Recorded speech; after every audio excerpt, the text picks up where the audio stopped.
Hey guys, welcome back to Adventures in Aviators, your ticket to do-it-yourself adventures.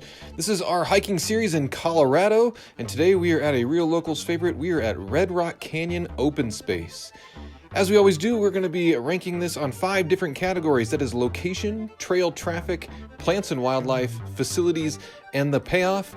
We'll be ranking it on our scale of 1 to 5 aviators. 5 aviators. So where exactly is Red Rock Canyon Open Space? Well, here is what makes this one a locals favorite. It is very nearby Garden of the Gods. And just down the way is some of the similar kinds of rock formations that you're going to find at Garden of the Gods, but in a significantly less trafficked place, and that is Red Rock's Open Space.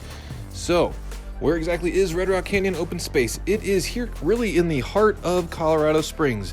It is just off Highway 24, and if you remember from Garden of the Gods, if you want to go north from Highway 24, you find Garden of the Gods, and Red Rock Canyon Open Space is just south of Highway 24. And as you come in here, you'll see that you're very close to the mountains. You've got a beautiful view of Pikes Peak. So we have a couple different parking areas for you to choose from. As you come in off the highway, the first one you're going to see through this roundabout here is actually new. It's not even on your map. As you go left through the roundabout, though, you'll come across the first main parking area, and that is the one closest to the sprawling dog run that they have here, a nice fenced-in area for you dog lovers. As you continue on through there, you'll see a BMX bike course, an obstacle course on your right, followed by the last and furthest east main parking area. Now there are also some additional much smaller parking lots available over here off of 31st Street and Gold Camp Road. Now today we're going to do more of an overview of the entire park as opposed to a specific trail, and as you'll see here on this map, there are tons of trails to choose from here. The main thing to know here is basically if you go as far as you can all the way up, you're going to be gaining almost 1,000 feet of elevation, and you're probably going to be looking at somewhere in the 5 to 6 miles range for your hike. But you can do plenty of other much shorter paths as well. Going to be more like 2 and 3 miles. And I will point out one area here that makes this hike specifically unique is the quarry area. This space has been used for a variety of things over time. It was a quarry once. It was actually a landfill at one point as well. But the quarry area is really special, and that is very close in, actually. It's not very far at all. It's along Red Rock Canyon Path. And this provides you a really unique perspective of the area and looking to see what they did. They've actually used this back in the day to create the Brown Palace in Denver. And you can see where this rock was used to create the exterior of this beautiful building. And so a really unique part of the history of Colorado Springs is the mining history. And they once used this for that, but they said, hey man, this is so beautiful, let's go ahead and save this for the public use. And that is what we use it for today. All right, so what does that mean for location? Well, it is right in the heart of the city, great access for everybody. That is going to give us 5 out of 5 aviators.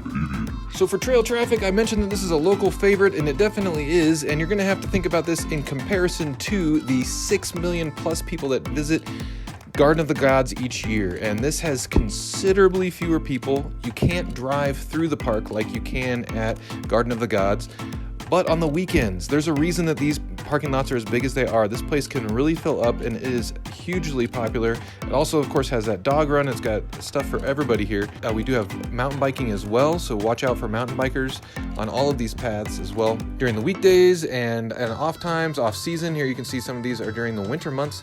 You can have almost the entire place to yourself, which is super special. You can explore these rocks. You can explore all kinds of places and find your solitude as well. But because it can be hit or miss on the number of people you're going to see based on time of year and time of the week, I'm only going to give this 3 aviators. For plants and wildlife, this place does struggle a little bit when it comes to plants and wildlife. You can see lots of different bird sightings here. Kind of surprisingly, you can actually see a lot more big game wildlife closer to Garden of the Gods for some reason. I'm not really sure why that is. But really, you're coming here to see some of these beautiful rock formations, the unique geology of this place, and enjoy the different colors that you see in the earth around here. So plants and wildlife is a little bit of a letdown compared to some of the other places around here. But again, it's always comparative. But so that's only going to give us 2 aviators. Facilities is where this park really shines. Red Rock Open Space has a little bit of everything for everybody. We mentioned already the bike park and the dog run. At the 2 main entrances and huge sprawling parking lots, you also have several porta potties to use. The trails are really well marked, and there's lots of maps throughout as you go. Now, the trails are very well maintained, and they're often, they're dirt paths, and they're really well groomed. And so this is really, it's not like bouldering or anything like that.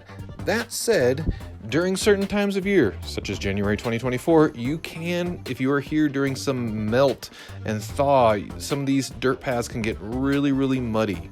So that is one benefit of certain areas where you have more rocky areas that, when you have snow pack, snow melt, different things like that, you don't have to deal with it so much. But here, because you have lots of twists and turns, plenty of areas that live in the shadows during the winter months, the thaw takes a long time and you really have to deal with a lot of mud, and we trudged through this just the other day. My boots are still dirty, but it's a beautiful place. It was well worth it, but just be ready for that during the melt, is that you can run into mud here, or after a rain shower, this might not be your first stop because of the dirt paths. We also have great signs helping to point out different things, especially regarding the history of this place and the different fowl that you can see.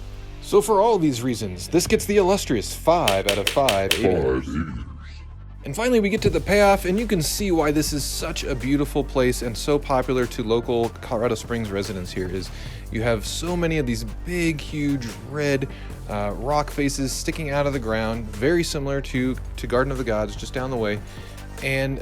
But you're not going to have to deal with traffic and the tourists nearly as much. This is a place for people to come and hike and really stretch their legs.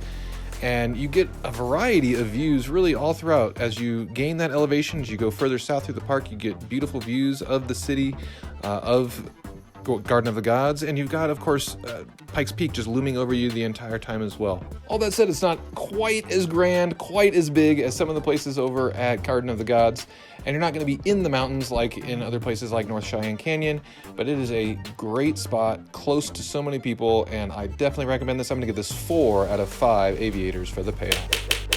So if you have tips and tricks on Red Rock Canyon open space, please leave those in the comments below. We want everyone to be able to enjoy these trails as much as possible and to enjoy the beautiful nature that Colorado Springs has to offer here. Similarly, if you have other trails that you want us to check out in Colorado, please put those below, and we're going to do our best to help encourage everyone to get out and enjoy nature on their own. As always, leave this place cleaner than when you found it, and we will see you next time.